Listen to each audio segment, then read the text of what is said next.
সারা দেশের ন্যায় দিনাজপুরের হিলিতে গত কয়েকদিন ধরেই লোডশেডিংয়ের মাত্রা অনেকটা বেড়েছে। দিনে ও রাতে সমান তালে চলছে লোডশেডিং। সারা দিনে 10 ঘন্টাও বিদ্যুৎ থাকছে না। এর ওপর গত কয়েকদিন ধরে চলা তীব্র গরমের কারণে গুদামে আমদানি করা পেঁয়াজ পচে নষ্ট হয়ে যাচ্ছে। কিছু ভালো পেঁয়াজ 84 থেকে 85 টাকা দরে বিক্রি করলেও কিছু পেঁয়াজ 40 থেকে 50 টাকা কেজি দরে বিক্রি করতে হচ্ছে। আবার কিছু পেঁয়াজ নষ্ট হয়ে যাওয়ায় ফেলে দিতে হচ্ছে। এতে বাড়তি দামে পেঁয়াজ কিনে কম দামে বিক্রি করতে বাধ্য হওয়ায় লোকসানের মুখে পড়েছেন আমদানিকারকরা।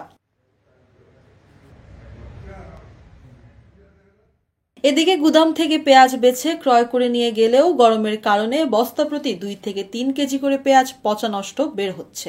এতে করে পেঁয়াজ কিনে লোকসান গুনতে হচ্ছে বলে দাবি পাইকারদের। পার বস্তাকে 2 কেজি 3 কেজি বাইরে হয়, এতে তো আমাদেরও ব্যবসা লস।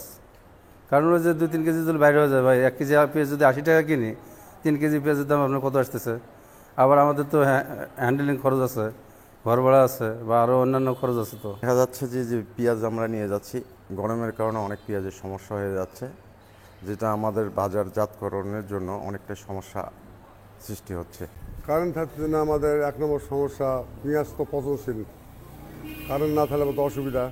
কারেন্ট থাকতেছে না, মাল আমাদের পচতেছে, লস, ব্যবসার মধ্যে লস।